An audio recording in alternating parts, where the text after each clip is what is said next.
This is my current Canadian Nightcrawler bin that I've been, you know, like I said, I set it up to where I put some in here just to keep them separate anyway. But then I have slowly been, you know, putting the ones from there into here. Now you notice there's a top on here. It's not very good because I just had to pick one off the freaking floor. But until I come up with a different strategy plan for right now, they got a little upset when I carried them. So we're going to have to definitely come up with a, I'll have to come up with a different lid plan. This lid doesn't go to this anyway. I don't know what where the lid is for this bin is, because this one was outside. But you're going to see why they're not my favorite.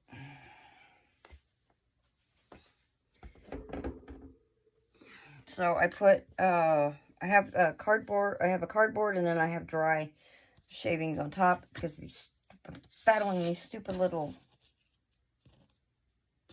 fungus gnats. They came in from another, they were from another planted pot I had.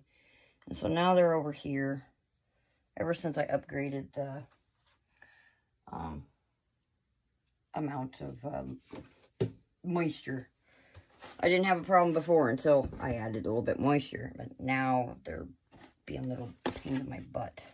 Okay, so we're going to go ahead and take all this dry off, because I got to check on these guys too. Let's see what they got going on.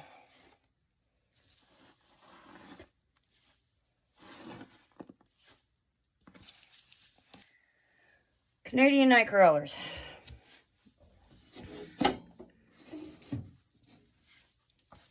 Highest temperature, 65 degrees. Lowest temperature, 36 degrees. They build tunnels. They don't really work like a normal worm.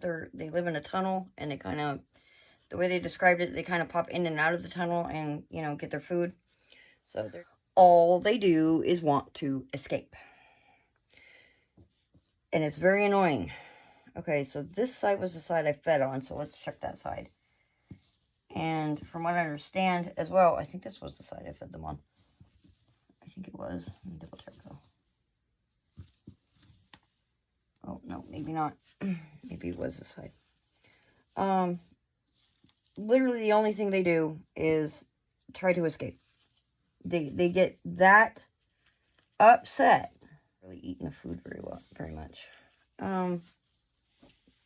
They're not really, they don't, I tried putting some down there. I didn't give them a lot, but they're not prolific in the soil feeders like the other guys are.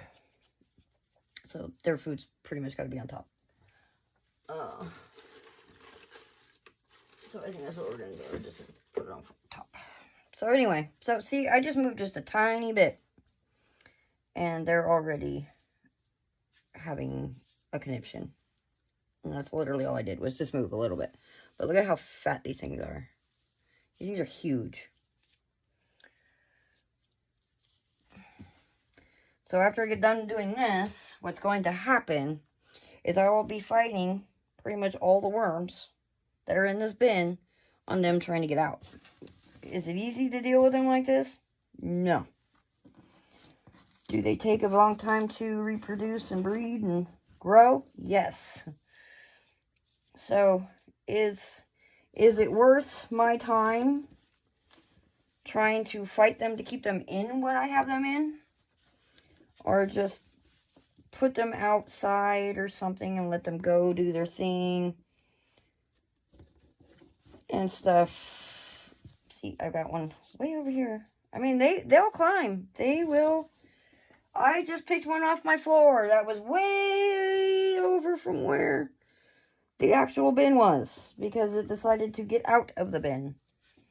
But it's what they do, and it's kind of a pain. I mean, worms get upset, and, you know, they try to escape regularly, but these guys are the next level, man. They're the next level.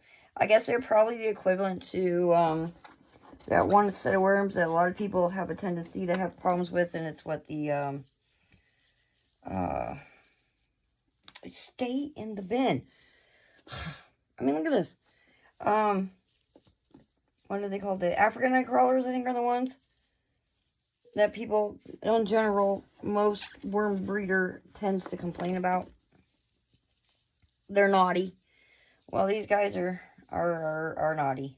I mean, they are. They just, they're very temperamental. Local distributor of bait worms. Oh, jeez. Where are you going? And I don't want to compete with him. Like I said in my last video, I don't want to compete with him. Once I get done, once I'm done, what's going to happen is, now that I have disturbed the majority of this bin, which is happening right now, they're all crawling out. I'm gonna have to fight them all for a little while until they settle down and not try to crawl out anymore.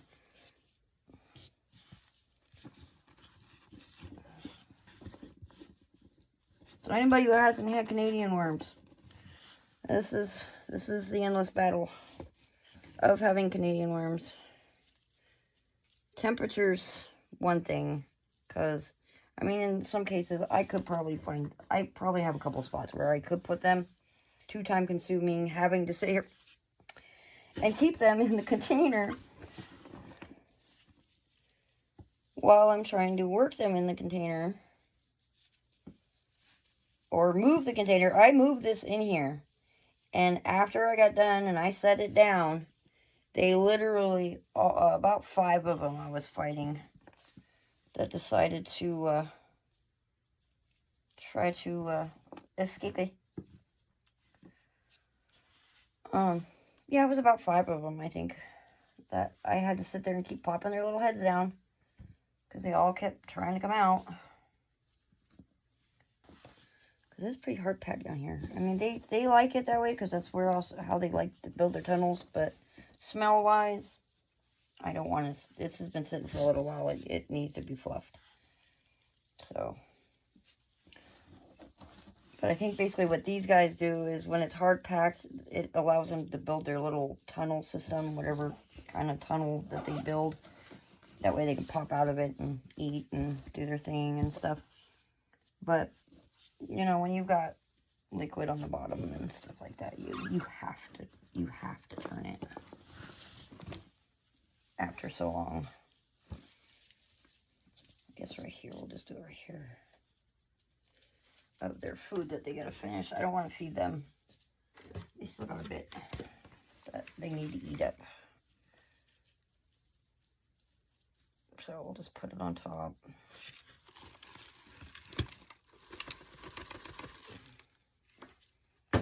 Let them finish it up. Because it's starting to get a little stinky smelling.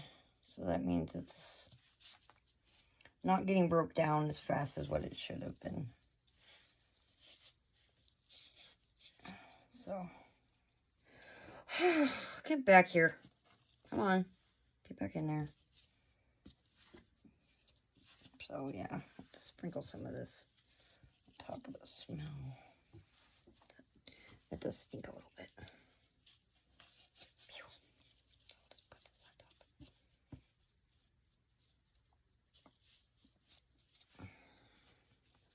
So I've tried feeding them foods before. They just don't eat it as fast. So I think most of the time what I'll do is I'll just keep them with, you know, leaf litter. Something that doesn't really get too stinky as far as foods go. For now as well. They've got a lot of leaf litter in here that they can munch on. That's probably what they're mostly munching on right now, but I'll just keep it like that. With them last year because I just put them in a bin and just basically left the worms and fed them, but pretty much left them to do their thing. But actually dealing with them, nope. So we'll cover them up back with their stuff here. And it looks like I had a worm that was in the paper.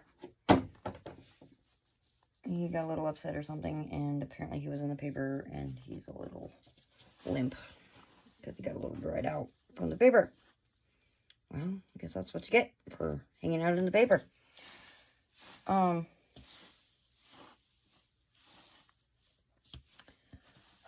got one right here. He's downbound and determined, so we'll just bury him. Okay, that's what I try to do. Most people just put them in there, let them go down on their own. No, these guys don't work that way. I have to bury them, and they'll probably still more likely. Somebody's going to come up to the top, poke their little head out, and try to crawl out. Just wait. I'm guessing 5 worms. So we'll take a bet. How many worms, now that I'm done, will pop their head out and try to escape? I say 5.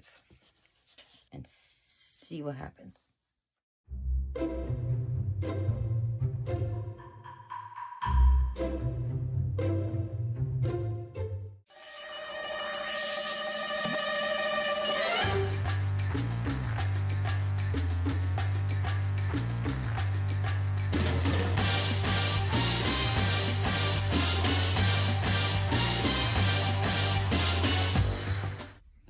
Okay, let's see, where are we at?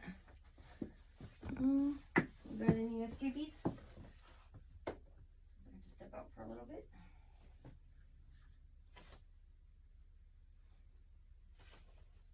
Yep, there's one on the floor.